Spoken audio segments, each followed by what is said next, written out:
very much for this very brief moment, just to share a few thoughts. Let me start by saying, if I may, that I would like to disagree with our father, an eminent personality, in the person of Chief E.K. Clark, when he spoke about soldiers on the streets of Lagos.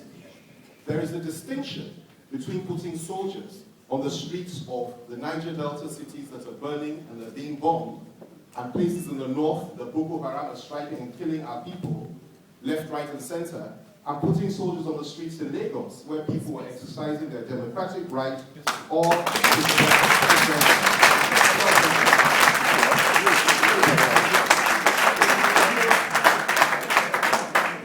now, having said that,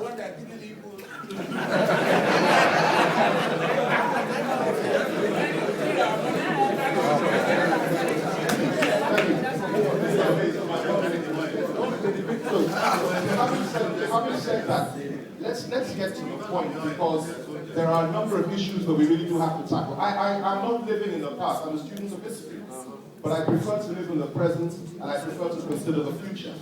And I'm very, very worried for the future of this country. Let those that believe we don't have a problem recognize one fact. There were 3 amalgamations that were established by the British, our colonial masters. Just 3 major amalgamations of incompatibles and ethnic nationalities. One was the Sudan, the other was India, and the third was Nigeria. These were the 3 major projects, Lugadian projects, as my brother spoke about Flora Shaw. This was their concept, their idea. Bring these incompatibles together. By the time we leave them, they will fight and kill each other. That was the British concept, that was the British idea, that was the British plan. India has fallen into 3 parts since that time. Sudan has fallen into 2. The only one remaining is Nigeria.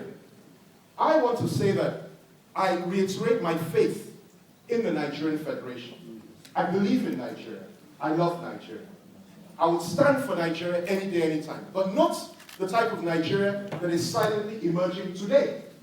And the type of Nigeria we have today is a situation whereby, and for some time, I might add, whereby some people believe that they are more equal than others. Some people believe that they have the right to control everything in this country well before others, and some people believe that the federal government should be in their hands, and if it's not in their hands, must be controlled by them at all times and at all costs. And that's the problem that we're facing. Very few people are prepared to say this, but some of us are. Some of us are, because it's our future, and we need to fight for it. I want to acknowledge the fact that if we do not have a national conference in this country, and I speak of a sovereign national conference, not a national conference, a sovereign national conference, whose findings and whose resolutions are binding on the government of the day.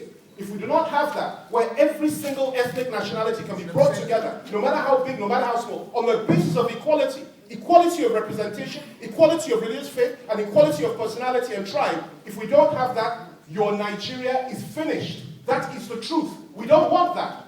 But we pray that those in power, and those that have been in the corridors of power for years, and that are still in the corridors of power, will recognize the fact that there is no suggestion, there is no belief, there is no philosophy that says everything must remain as it is forever. Everything changes.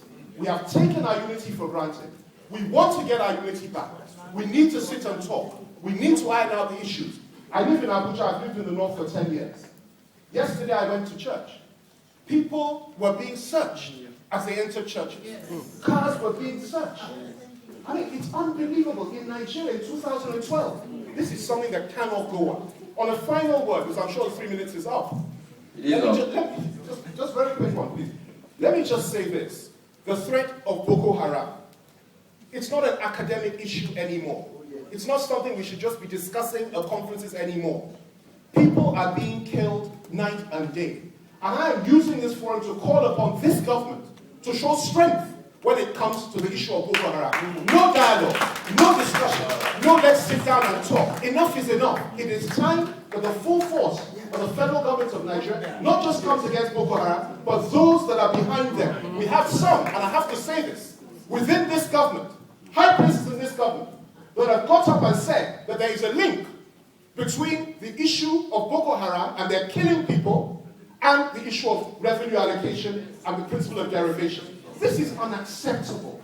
How can you suggest that there's a link between the two? We will not accept it, we will not bow to it, we will not tolerate it, and I stand with those that say we need to have a sovereign national conference, and I call on every Nigerian to stand up and say enough is enough, let there be change.